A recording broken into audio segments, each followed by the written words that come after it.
But I also wonder, like, how you think about that. Like, when you're putting together a show, I know you've talked about, like, sort of art being present for the world's brutalities, but how do you kind of conjugate that or, stay present in the work with that?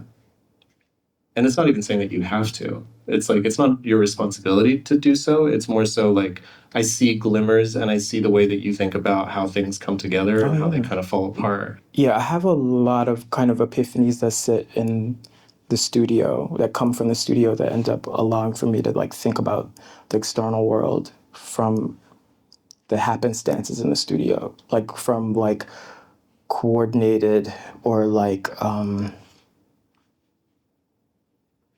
kind of measured gestures of rupture. And those ruptures could have implications of or I don't know, sit alongside like what folks could regard as a kind of a violence, of material violence, or violence to a material, or Right. Decomposition, or collage, or something like that, would be for it to be for the work to feel chopped, like the ingredients are chopped up. But I don't know, like I love a good metaphor. So, like a good salad, like it's aromatic, all the like the ingredients, nothing overpowers one another, but it's transformative. It holds meaning, sustenance, and maybe a level of like a counterpoint, like maybe the sunflower seeds get stuck in your teeth or something like that, I mean, you gave us a lot to chew on even in the press release. Like at the end of that, there's like literally 7 hyperlinks to. Let me run through. So we had the Clark sisters, Nina Simone, a trailer for the Unzipped documentary about Isaac Mizrahi. The Harlem restaurant, of which the show is named after. Sinners movie tickets. Why not? And Grace Jones. Absolutely. On an Italian talk show. Or Italian show. It wasn't a talk show. I think it could have been Eurovision. Okay. I think it could have been that. Yeah. But that was serious. Like, she was really in her pocket, and it was like. Oh, it was Still Life, wasn't it? It was Still Life. God. Okay, yes.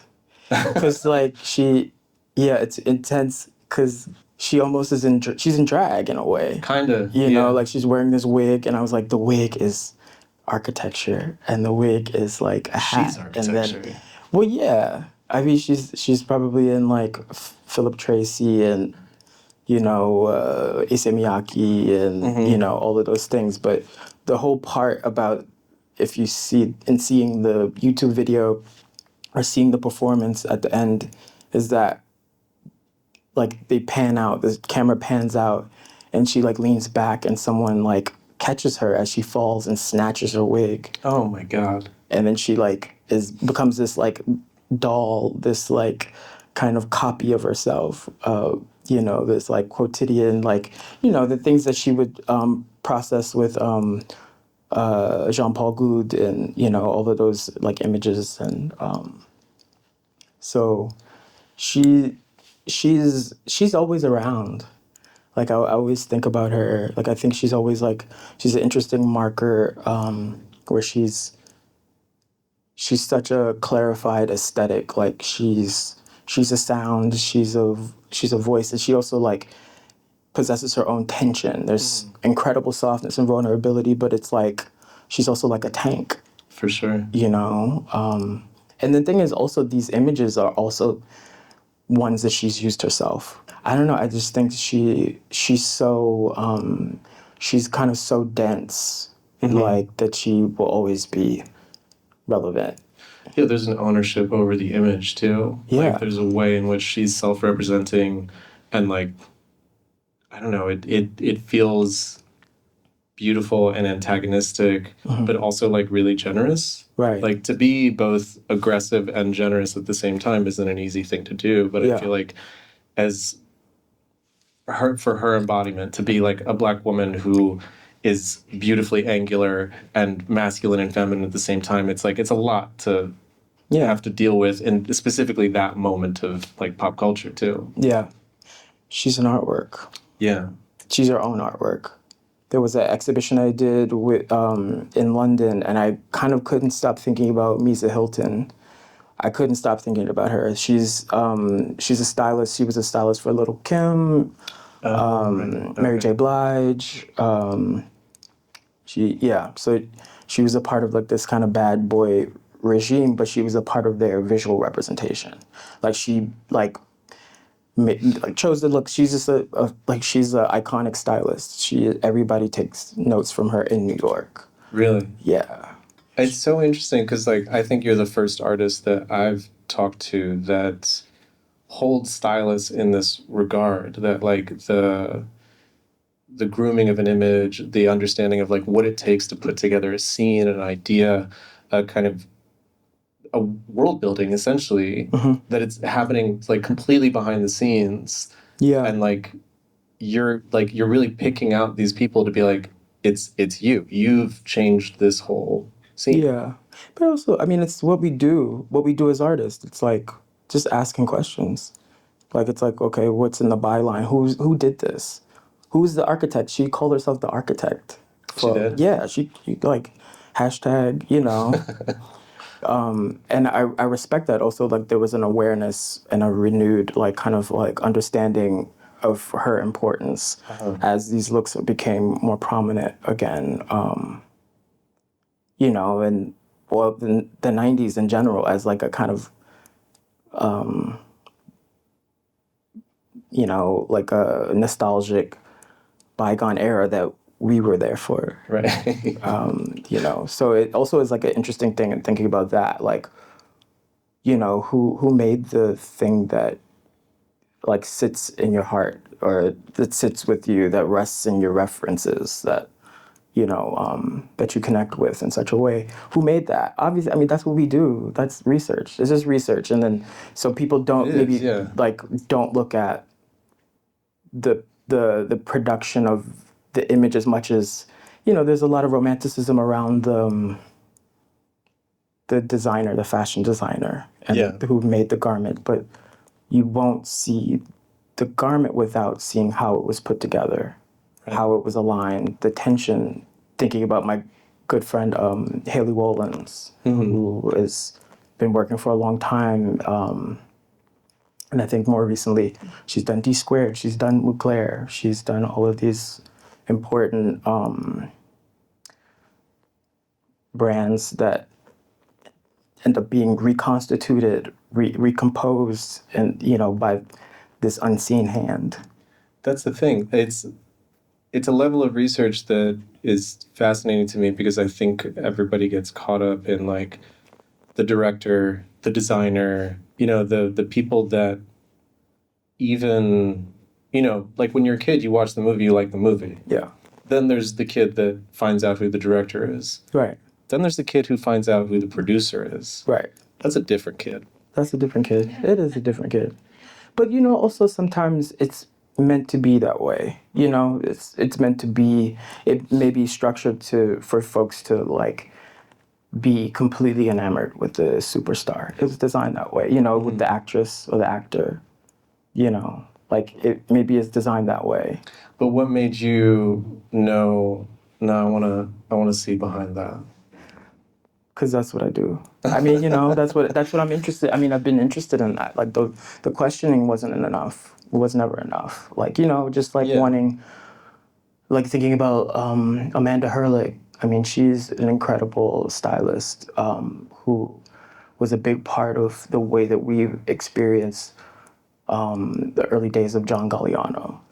Like, and the some of the more important days of Karl Lagerfeld. I mean, she's a stylist, but she's a visionary. And at a certain point, she kind of sought Galliano out, like when he was finishing his degree at CSM.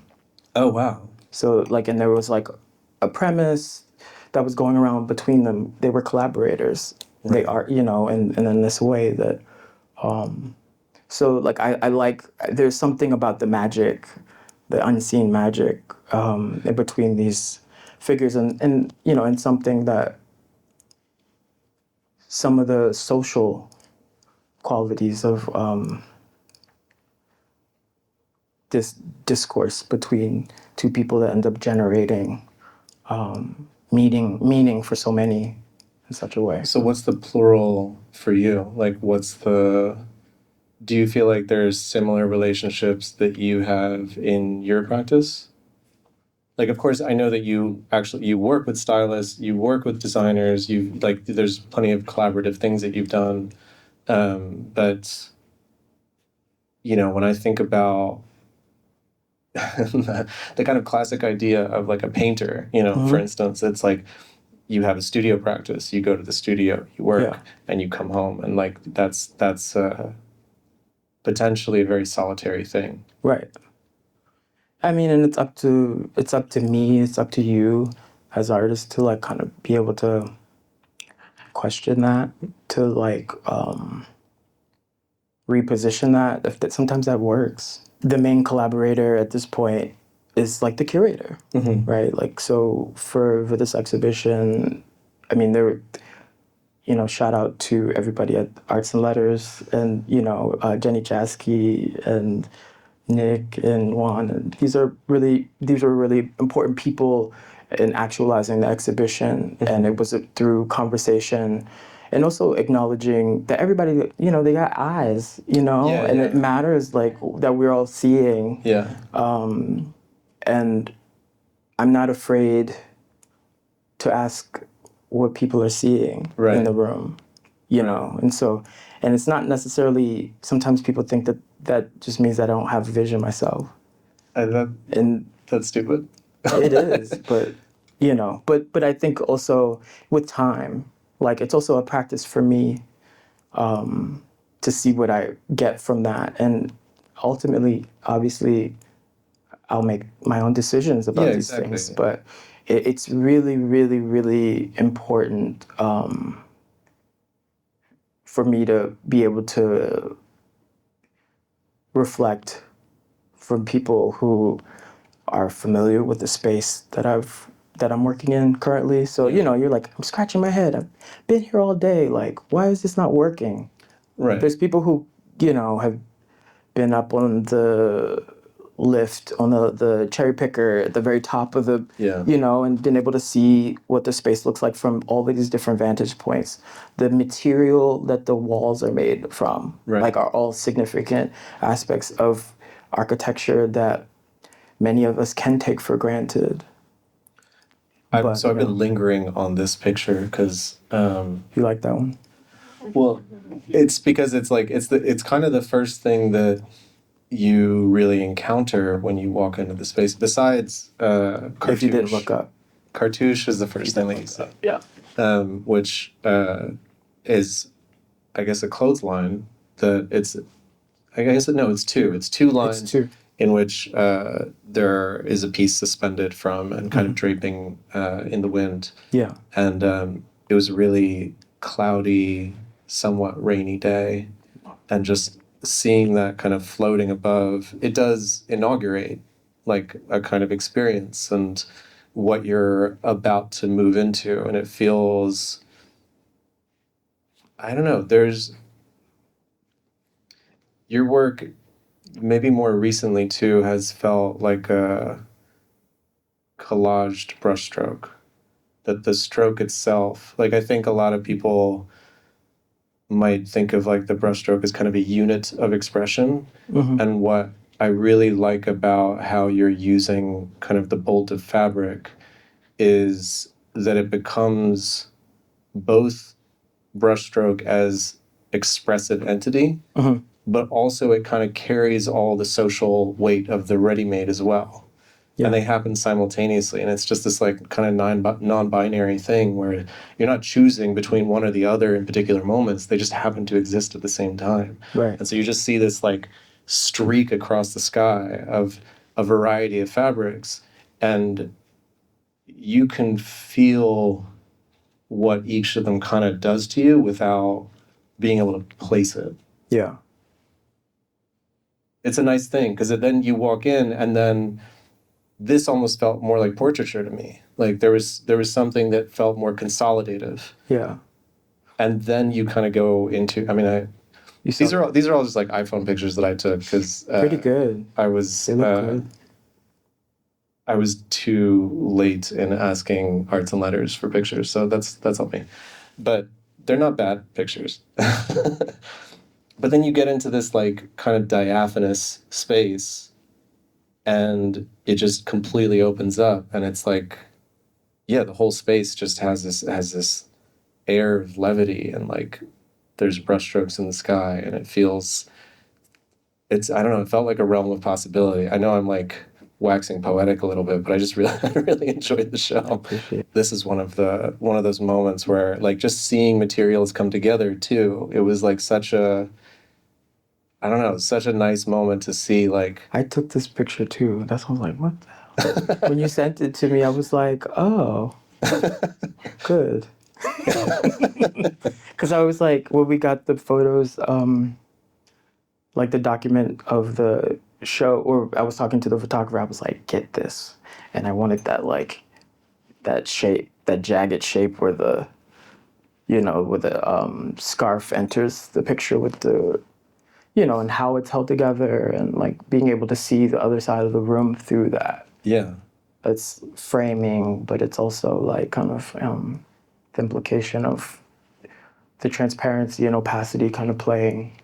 I mean, for me, this one's like such a chopped salad, So I love all these salads. it's just chopped, like chopped up. The beauty is in its presence and almost like shies away from image or something like a fragrance. I'm thinking about a fragrance. Got you. I'm thinking about like how one experiences layers of scent. Yeah. And like how transformative that is, no matter where you are. Yeah. And I'm like, damn, that's abstraction.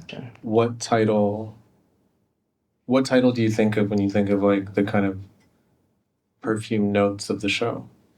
Oh, I mean, there's sometimes it's just literal. Like one is called On Vetiver. So, that kind of thing. Okay, so it takes you there too. Yeah, I'm just like, okay, let's just the simple. Like this it's direct. I mean, there's enough going on. Like it's a lot going on. Yeah. So I'm just like, okay, like this little, like imagining a little vial of vetiver oil that would just be like something that the fabric could be dipped in or something, like imagining it being like drenched in oil, or like the lived life of the fabric being like worn.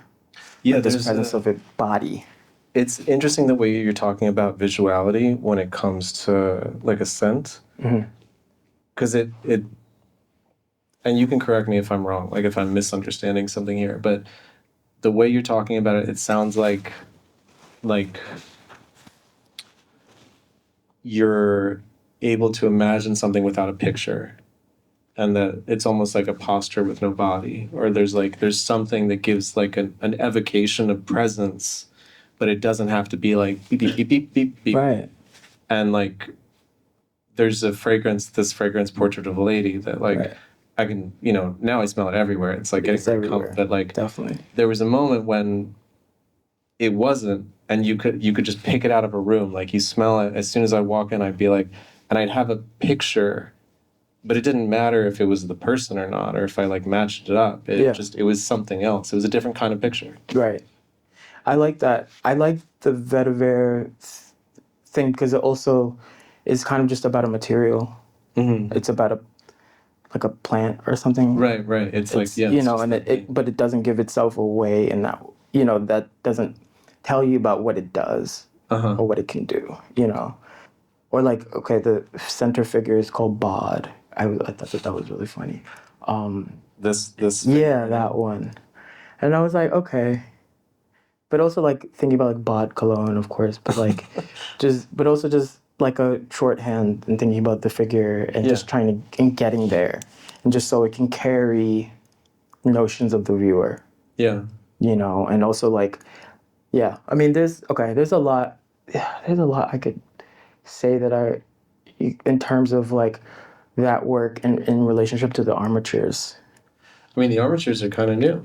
Yeah. I feel like there's been like kind of ready-made armatures in maybe older works, but these are fabricated. They're fabricated and then also kind of anonymous.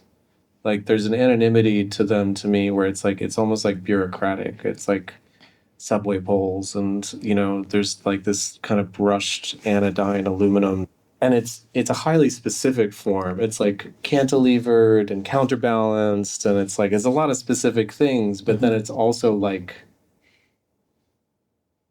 very like it feels like a particular kind of architecture that's just like city based. And then to have it have this delicate form draped on it, it's like, yeah, I'm curious like how these forms are continuing to develop, like how these armatures are, how you're starting to like understand them for yourself.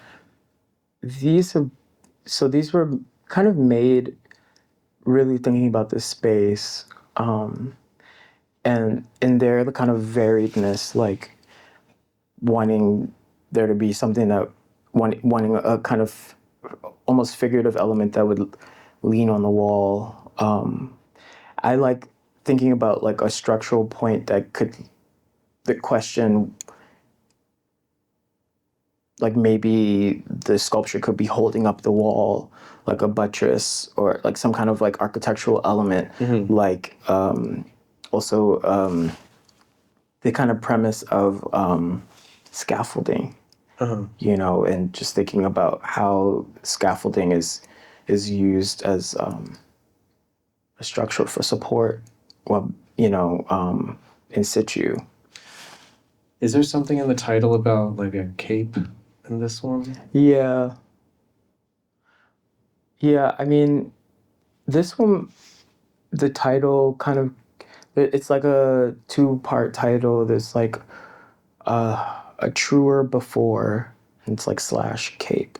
Right. Just so you don't get too far away from what's there, and so I don't forget which one's called a truer before. So yeah, I mean, this fabric I've been carrying it around for like probably maybe 8 years. Oh shit. Wow. And that was actually a question I had. Like, do you have an archive of fabrics? Absolutely. I love the properties of like a pleated fabric, and how, thinking about structure and support, the fact that it could be almost self-imposed. It's imposed on the surface. It's like the structure comes from within, like, and it's held through heat. I mean, that's how the pleats are made, for like miyake. But yeah, this is like very similar. And like as the fabric kind of contracts and then it expands again, it really for the form is communicated through that. It's really beautiful because it feels. It made me think of Miyake, and it made me think of Matisse, because it felt like a color study where it's like, this much red means something, and this much red means something. Yeah. And like then when you add dimension to it and kind of like light and all these other things, like it's hard to see from this picture, but like, so right here is where the pleats stop, and you can see a different orientation of color. Like it really is like a different experience, and so you get that structured feeling, and then you get this other thing, and like it was a nice feeling to not have immediate vocabulary for what I was experiencing. Great. Right. I mean, I think I was trying to describe an experience of like kind of looking at a painting and being like, what makes this something? Got it. Like what how does this operate, and why is it this specific form that's significant? You know what I mean? And you're kind of like, you kind of like look at it like kind of pissed off, you're just like, how does this do that? And why is it just one color that does it? Right. Is there like, I mean, the first person that comes to my mind is like Sam Gilliam, like what that experience was like when first encountering that work. But like, what was the first work of art that you can remember that pissed you off? Mm, I don't know. Pissed me off. Or that you had like a adversarial relationship with? Because sometimes things piss me off because they're so good. Like it's so good that I'm like, fucking hey, God, I'm trying to. I think. I don't know. There's a. I know there's a lot. mm, I know there's a lot. you're just angry at all the art out there. But like, really, it is like those gestures where you look at the side of the painting and be like, "What? Oh, you painted that?" Or like you finished the edge like that, or just it's like these finalizing gestures that are about the craftsmanship of the work, Yeah. in which it communicates to people who are craftsmen. You know,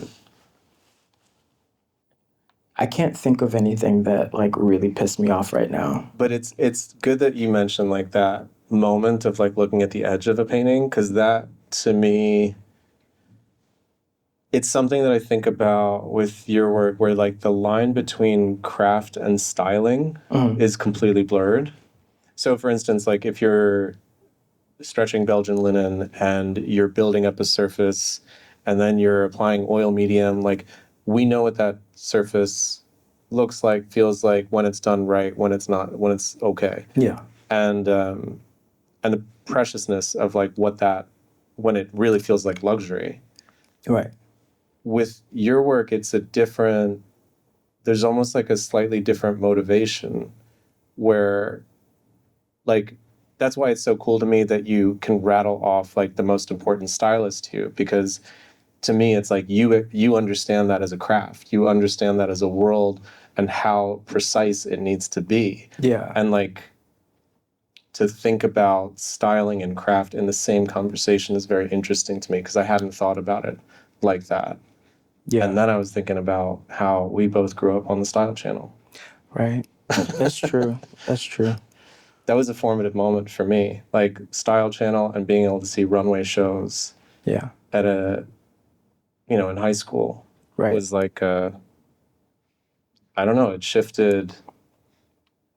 I started to think about why things look the way they look and getting obsessed with a certain level of craftsmanship. I didn't get into the styling part of it. And like, I think that's why I'm so intrigued by it.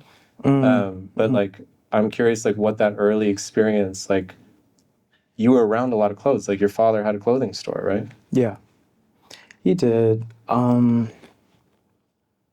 my dad had a brick and mortar clothing store, like right on the border of DC and Maryland for like, I don't know, I don't remember how many years, but he eventually was like, oh, I could just, he turned the brick and mortar shop into, like, he renovated a moving truck and turned that moving truck into, like a roving, basically it's a pop-up, now that's the language now, but he, it was a clothing store in the back of a moving truck, a white moving truck. Whoa.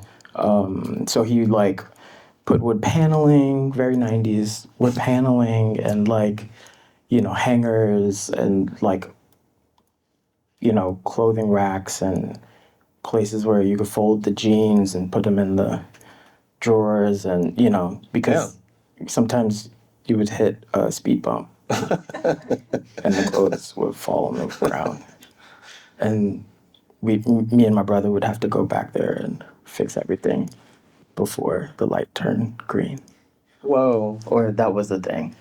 And that's when you were noticing the silhouette of like fallen clothes? Well, my room is like that, so respectfully. But yeah. So yeah. But I think I've always been interested in like self-styling, or a bit like the way, like the things that you choose is like emblematic and idiosyncratic, and you speak through them, they're really important, and maybe it did start in my teenage years alongside of when I started drawing really seriously, you know, just like, I mean, we're kids of the 90s, so like it really was all about like what you chose and how you speak through that. And, you know, we know it now as like kind of like crazy psycho, you know, consumerist culture, you know, that was like really tailored to us, you know. Yeah. To me, like it was, I wonder what that felt like for you, because I don't know, like in the beginning, art for me was just I could draw. I was good at drawing, and there's like a verisimilitude that's like, oh, this is a skill.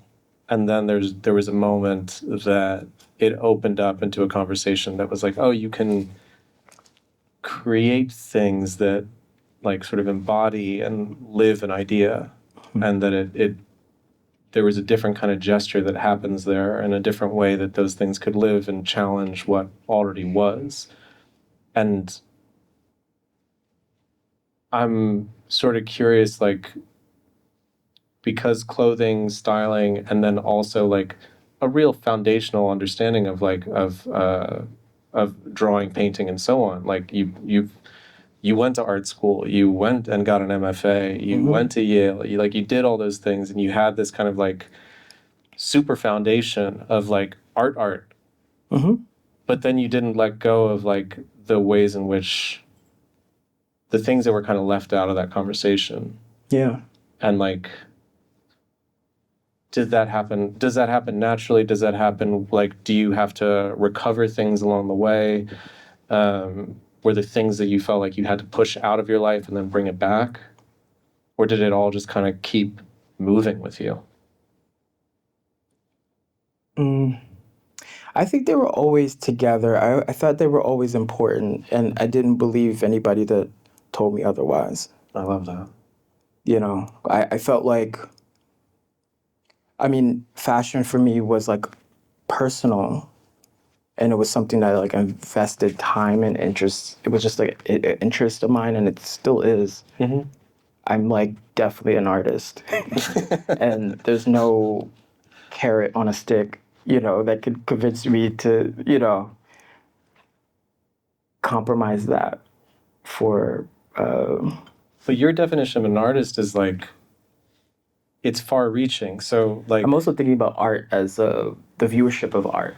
You know, like I think the audience, the art audience deserves like a lot more than what we're seeing, and I think that also I felt like the responsibility for the work to be like drenched in it, like drenched in exactly what I felt like was most important. That's why the work is so much about value. You know, I feel like for you to see something is for you to see that see the significance of its presence, you know. So I didn't, I wanted you to be able to like look at a work and not be able to take away what's there. It's made, it's it's made concrete. It's made manifest. it's almost like reorganizing the commonplace gives it a different scent. Yeah. I mean, I also will just say like going to art school, like I really believed that it was a place of like invention and that like I was going to be a part of a conversation of like, you know, something that's contemporary and new and like, you know, just like I was like, oh, I'm going to go to get my MFA at Yale. Like I'm like, okay, we're, you know, like we could be, I don't know, like flying paintings around. I don't know, you know, just something like that dealt with technology, and it's like what we're not seeing now. You know, like something about like a futurist notion of innovation. I see. I was looking for invention. That's also, I feel like there was a particular moment like around that time that you would be in art school that like everything else was saying like painting's dead and old. Yeah. And that there was this kind of fire to be like, no, it's not dead. There's other ways to reinvent it. Right. Or it's in plain sight. Yeah. It's in everything you see. You know, there was a time where I told somebody I was a painter. They assumed that I was like a wall painter. Oh, wow. You know? Yeah, yeah. And that's honest living. Yeah. You know? No, I mean, if I told somebody in my extended family that I was a painter, they'd think I was a wall painter or a house painter. Yeah. They wouldn't be like, oh, right, de Kooning. Right. You know, but maybe they'd be like Picasso. If you said artist, they'd say Picasso. Yeah. Because you say artist, and they don't even think of anything besides like palette. Yeah. And like there's so many levels to it, you know? There's like the thing that we think is going to happen, which is like, well, we're in the 21st century and it's going to be flying paintings. And then there's people that are outside of that and they're still in like the 1600s. Yeah, but I mean, I think also there's a lot of ways that I think people experience art, and it just is a part of the way that people like think about beauty and decoration and Exactly. decor and like their interior spaces, and you know, and I think that is also really important. Yeah. And in fact, I think it's more vital because like the conversation about art with the big A is the one that feels very dead to me. But I know that everybody that's alive has a beating heart that tells them the things that excite them the most. And they just haven't connected the fact that that's art. Like, even if it's whatever your niche is, whatever the thing you get most excited about, and you can go into that infinity, that's art. Like, I have no boundary about what that can be. But it's what bothers me is that there's still so much connective work that, like, I feel like discursively we have to do to, I don't know, just like let people admire the things that they admire. Like, they already Yeah. have it. I know. I think some of that stuff is not art, though. To be honest, I'm disgusted about some of the things that people call art. To be honest, but I'm kind of curious. Maybe okay. So I'm curious sorry, what the that might things. be a pivot, or you know, No, I love that. tangent. I love I'm that. just telling you, though. What's the? Um, Because I think people do give themselves a lot of permission in certain arenas, and I think art is one of them. But I do think that there is something about a kind of urgency. I think there's something about like a larger message. I think it there's something about like the like being able to see an individual voice in a larger conversation that deals with a question of beauty. And it is something about the tension of like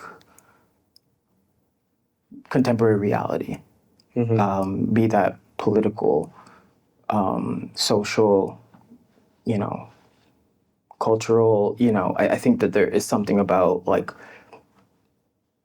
the friction that art in itself is supposed to kind of possess these things. yeah, I see that and I can feel that. But there's things that are just design. For sure, for sure, and like I, I accept that as well. This is not Eric's work. This is Oh yeah. Petra Blaze. Am I pronouncing? Yeah. I don't know if I'm pronouncing her name right. Who has her own firm called Inside Out, and I know that this person has been an influence on you and kind of, in a sense, sort of a stylist of spaces. Absolutely. And like, this was so fascinating to me to see the realms in which she works, and then seeing this project in particular, I was like, this. I don't know. It reminded me of your Desert X project. Really? Okay. Yeah. Yeah. Oh. Yeah. Not that it's the same thing, but just thinking about how to drape an architecture and thinking about like what it means to give a space a halter top. Right. Even in concept. But like, how do you think of someone like Petra? Like, is that an art practice? Does it need to be called that? Does it matter? Is that just like somebody that you see working in the interstices of things, or? Yeah. I think there is someone working in between so much. But I see it as like interior architecture in a way. Because it does have such, I mean, as her firm is called, the Inside Outside. I mean, these are, I love the urgency to it, and also like how the dexterity of like it as a comment on the domestic, a comment on the lived space. It really, but it is, as architecture would possibly be defined as, like, dexterity on the built environment as an imposition or a question on the built environment. So just like there's something advanced about this for me, like that feels so futuristic. Like the way that it would respond to the elements. I mean, like you see like how it billows and moves, and that the wall would be able to breathe. Right. I mean, it reminds me, I used to live in this crazy loft in Bushwick when I first moved to New York with my Cooper friends. And like, I guess we just didn't have enough money to like build walls. So we ended up just putting up curtains for a while. Like that was, and like they went up to the ceiling. Right. And it really wasn't a productive way to live, but it looked great. And I was like, yes, this is painting. Because it was like cotton, like a cotton duck kind of a canvas. You really were drenched in it. Like when you said drenched in it, it's about recognizing it. You know, I was like, oh, this is what that is. This is what that is. Like, I'm going to make meaning out of this. Yeah. Let me use it later. Yeah. Or I will use it later, like taking note,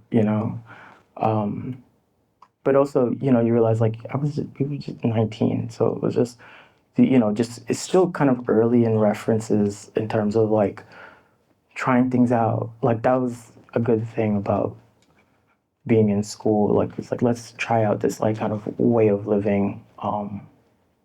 So yeah, I mean, this was kind of all about the structure being able to breathe, using the gas station structure, the canopy as a structural form, like that was going to be this, like that was going to be the unshakable structure. And I didn't want to like completely obscure it. So like there's, this kind of translucency of the knit fabric,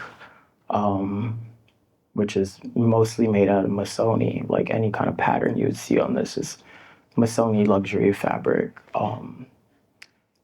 So that was like a really nice opportunity, and probably my first like engagement with a major like brand like that. So you were like, it was a conversation with them to kind of understand like, okay, this is what we have access to. This is, you wanted that relationship to happen. Yeah, I mean, it was something, again, like the way things happened for me, again, like it's about like kind of a lived experience. Like I was doing a residency in Milan. I met one of the creative directors of Missoni, like just at a dinner, and we chopped it up. We had a dinner a couple different times, and it was very, it was great. It was, I mean, but also like there was a tension and intensity around like developing this like large project. And my curator at this time was Amanda Hunt. And she was just like, think big, baby, think big. Like, I was like, oh, I just want to hang some fabrics up. And She's like, think big. Like, you can do this. Like, we have the support to do this. So Good. I was like, okay, great. And then I was thinking about this conversation that I had in Milan and how amazing it would be to have like this vestige of an experience be so expansive in this other moment. Yeah. And so that conversation kind of led to this collaboration. I mean, it was very simple and direct, and I chose from the PDF. I was like, great, cool, this one, this one, this one, this one, and then just to see them in person, it was just like really Yeah, you ordered the paints online, and then you got the paint. Right.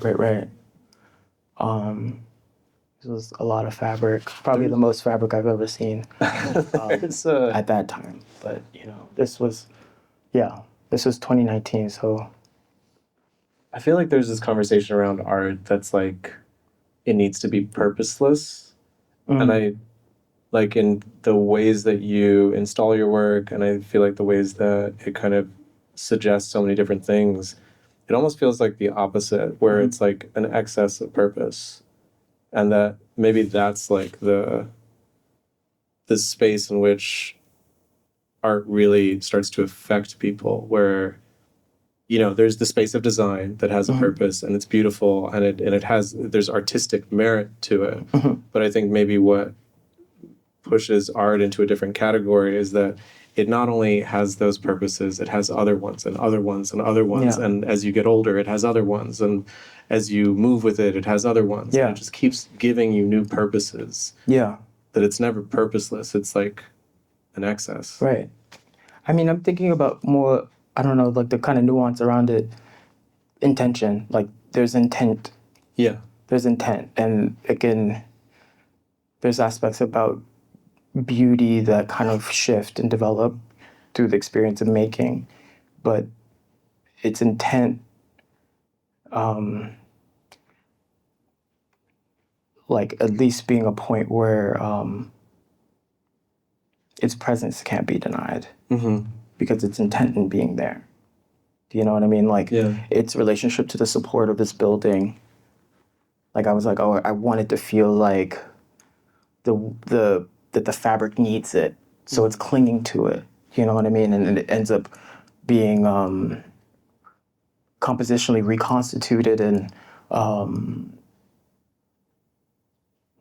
so and there's things that you get from that are kind of unexpected. So like the way that the fabric billowed, but then also like the way that it caught air, and the movement like ended up being this like its own kind of choreography. And